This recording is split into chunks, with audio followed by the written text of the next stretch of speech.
They told you a story of rebellion, darkness, and a fallen angel who dared to rise. But what if that story wasn't quite true? What if the name they taught you to fear was never meant to be feared at all? Lucifer, the Lightbringer. Before religion rewrote his image, this figure stood not as the enemy of truth, but its mirror. Not a symbol of evil, but a question no one wanted to ask. Why was he cast out? Because he disobeyed? Or because he illuminated what others wished to keep hidden? Ancient texts suggest Lucifer wasn't a villain, but a spark, a force of awakening. And in a world ruled by control and obedience, awakening is the greatest threat. This isn't about worship. It's not about devilry. It's about narrative, about power, about how symbols are twisted to shape belief. Because if the Lightbringer was never evil, then who decided he must be? What if the fall of Lucifer wasn't a punishment, but a metaphor? Not for rebellion, but for awakening.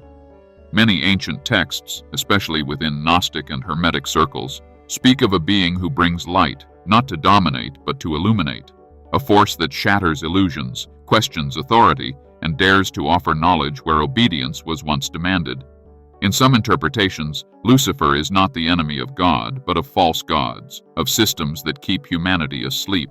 Imagine a being cast out, not for evil, but for revealing that the divine spark lives within every soul, that heaven is not above, but within. Such a truth is dangerous, not to humanity, but to the institutions that seek to control it. That's why light was renamed darkness, why the name became cursed. Because if you see Lucifer as Lightbringer, you may stop waiting to be saved and start remembering you were never lost. What if the greatest deception wasn't Lucifer himself, but what we were told about him? In ancient esoteric texts, the Lightbringer is not a villain, but a catalyst, a force that challenges blind obedience, sparks the flame of inner knowing, and exposes false gods built on fear.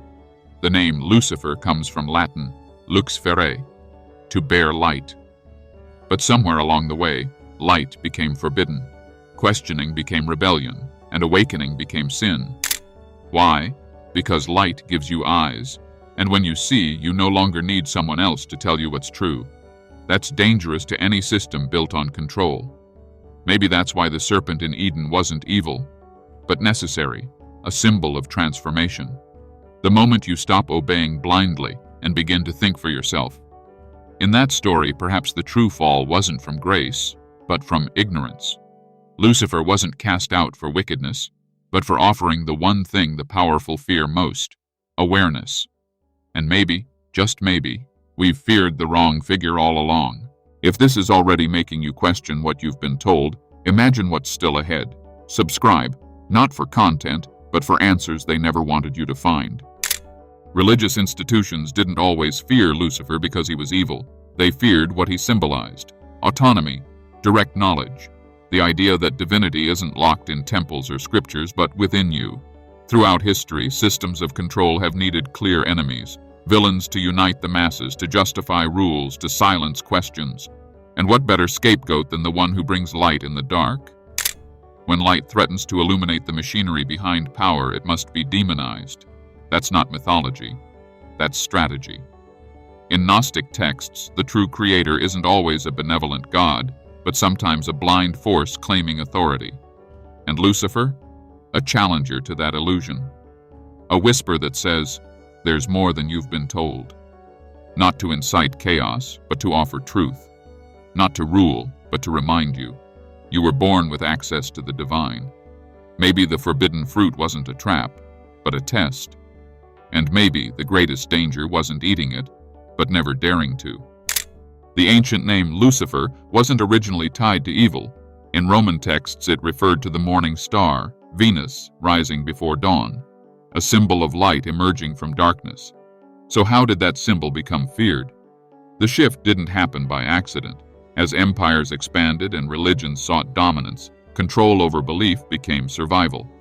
Alternative views, especially those that encouraged self-knowledge over blind faith, had to be suppressed.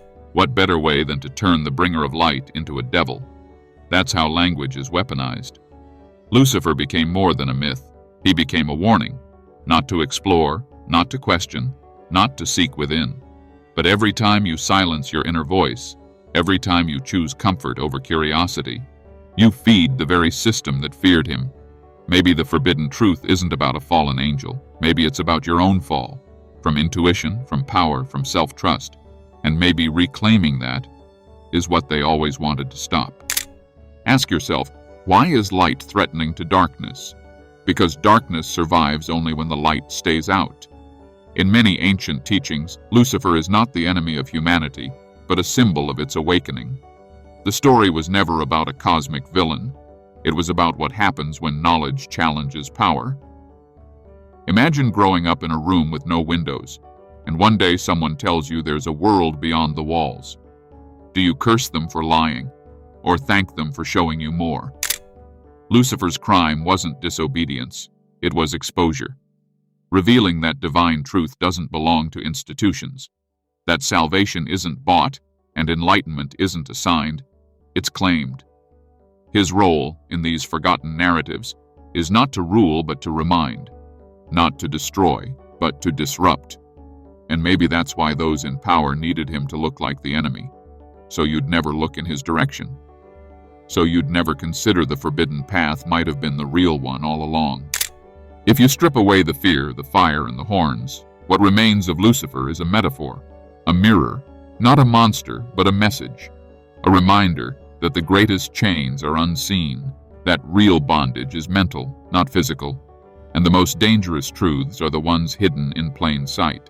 He represents the moment you realize no savior is coming, not because you're unworthy, but because you never needed saving. That awakening isn't a gift from above, but a choice from within.